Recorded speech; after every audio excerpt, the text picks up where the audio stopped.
In this video, we'll introduce PHP, one of the languages we'll be using in CS50 as we transition to web development. PHP stands for PHP Hypertext Processor, or PHP Hypertext Processor, and I'll stop there.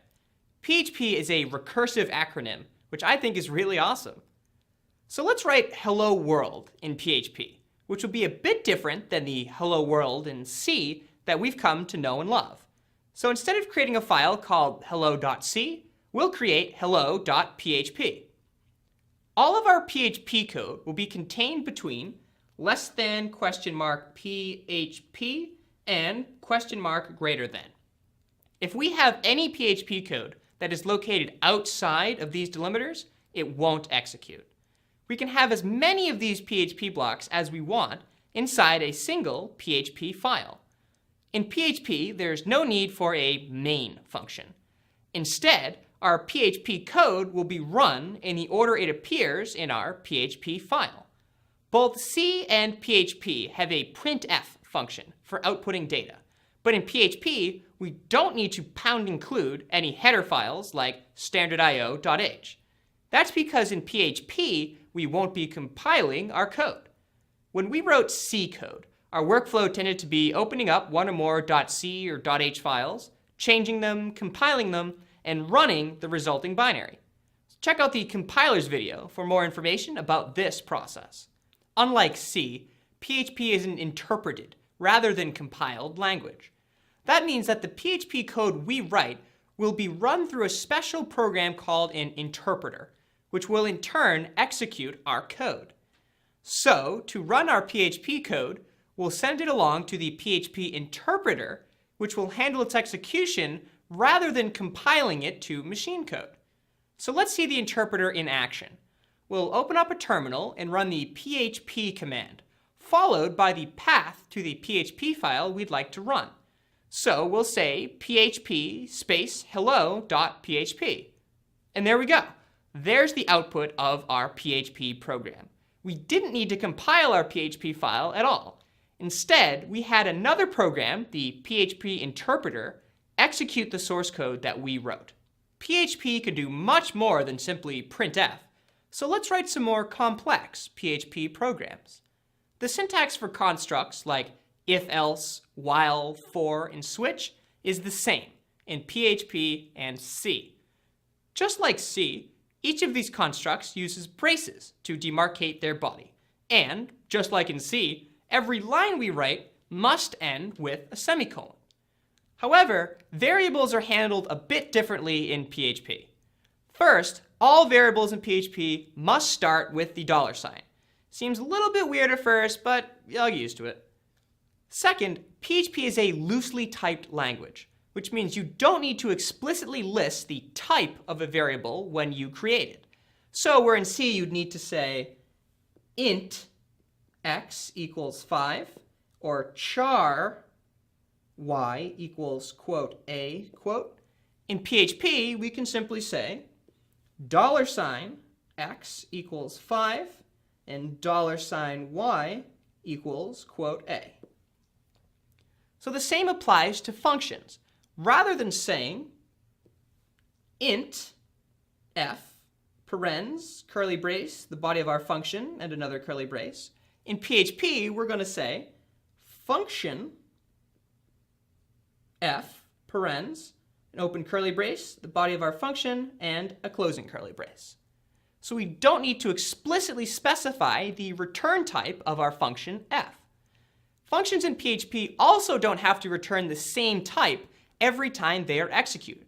For example, we could write a function that returns false on an error and another type if it succeeds. This can also help us write more generic functions.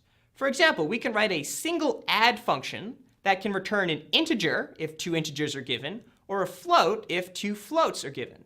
In C, we need to write 2 separate functions to do this.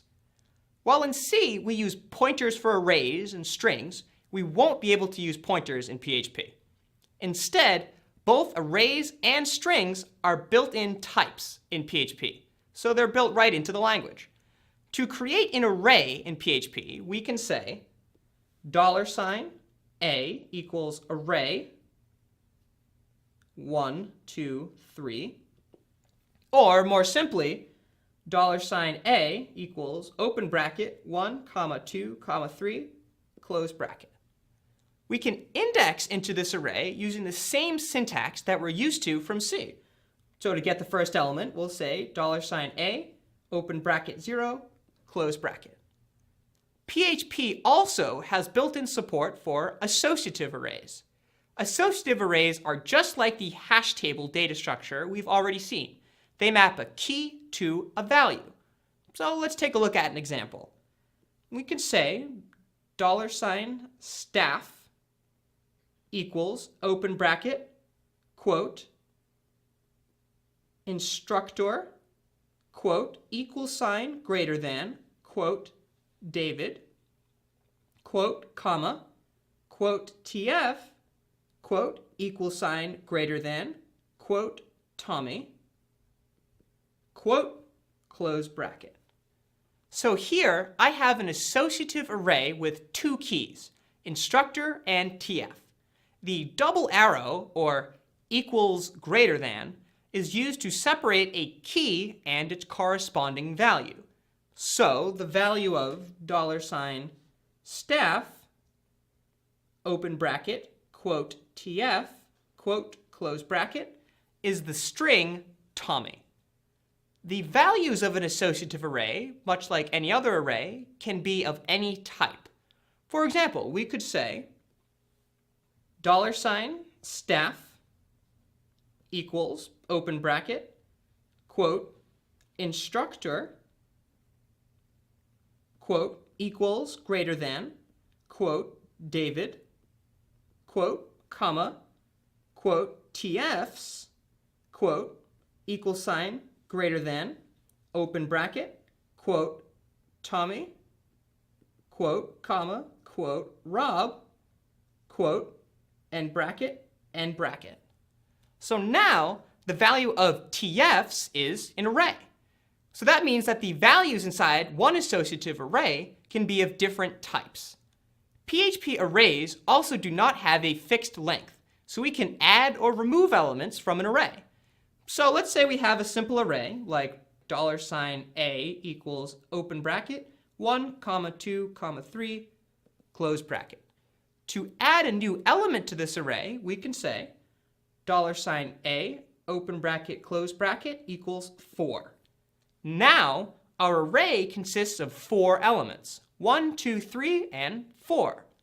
Recall that if we wanted to do something like this in C, we'd have to allocate a whole new array, copy the contents of our first array into it, and then set the last element of the new array to our new value. This is much easier in PHP. If our array is an associative array, we can simply define a new key to create an element if it doesn't exist yet. So if we have our earlier array, staff, we can say bracket, quote, total, quote, bracket equals 3. So now we have a new key with the value of 3. To get the number of elements in an array, we can use the count function. So if we say count $A, that will have a value of 4. In PHP, we can create strings using double or single quotes. So both of these variables are strings. $S1 equals double quote string.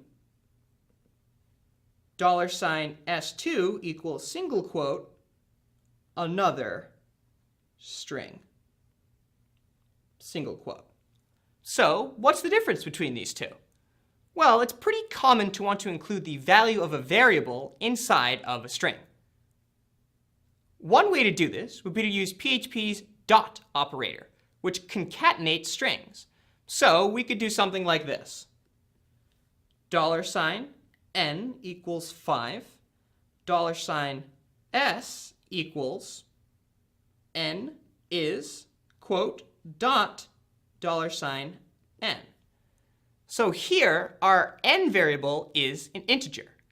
But when we concatenate it with a string, PHP will automatically convert it to a string for us. Or we can simply use double quotes to put the variable into the string itself. So we can say $s equals double quote n is $n, double quote. So now the value of $s will be n is 5. If we use single quotes instead, as in $s equals single quote n is $n, single quote, the value of s will be n is $n. So the value of n will not be substituted if we use single quotes, but it will be if we use double quotes. If we want to use double quotes to include the value of an array in a string, we'll need to include curly braces around the array like this. $s equals double quote, open curly brace, staff, open bracket, quote, total, quote, close bracket, close brace, close double quote. So let's now take a look at a small snippet of C and translate it to PHP. Here, we're creating a function that prints out the letters of a string, 1 character per line. So let's do the same thing in PHP. First, we'll need our PHP delimiters. When we create our function, we don't need to specify its return type or the type of its argument. Our s variable must also start with a $. PHP's strlen function gives us the length of a string, just like C's strlen gives us the length of a string. Under the hood, though, these functions are actually a bit different, since a string is a built-in type in PHP. Now, the syntax of our for loop is the same. In PHP, we can also use array notation to access the characters of a string. We can now use the print function to print out each letter of the string. With PHP's print function, we don't need to worry about placeholders like %d or %c when we want to print out a variable that isn't a string.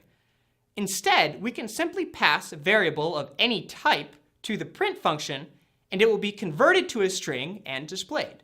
And that's it. So let's now run our file with php space print.php. And there's the output we saw from our C program. PHP also supports a construct called the for-each loop. The for-each loop is just like a for loop, but it adds a bit of syntactic sugar to make things more readable. So here, we're creating a new array called $array. Now we can say for each $array as $number, and we can print out $number. Now when we run this file via php space foreach.php, we can see each number on its own line. When we wrote C code, it was often useful to organize our code into separate files. In PHP, we could do the same thing. So let's say we have a few functions in a file called math.php. If I want to use those functions in another PHP file like calculator.php, I can use PHP's require_once function. Require once is just like #include. When given a path to a file, it will essentially copy and paste the contents of that file into the current file. Require once ensures that each file is included into the current file only once, which can be helpful if you have a large collection of PHP files requiring each other. So let's take a look at an example. Here we have a collection of functions that I'd like to use in another file. So let's take a look at how we can use them. On line 3, we're requiring math.php. __dir__ is a special constant representing the current directory, since math.php and calculator.php are located in the same directory. After we require math.php, we can use the functions as if we've defined them in calculator.php. So let's run this with php calculator.php. Great! So that's it for our introduction to PHP's syntax. To find out more, check out php.net. PHP has a lot of built-in functions, and luckily its documentation is really great. My name is Tommy, and this is CS50. bracket, I'm out of room. Damn it, I was supposed to... This is the last video where I used big words in the code.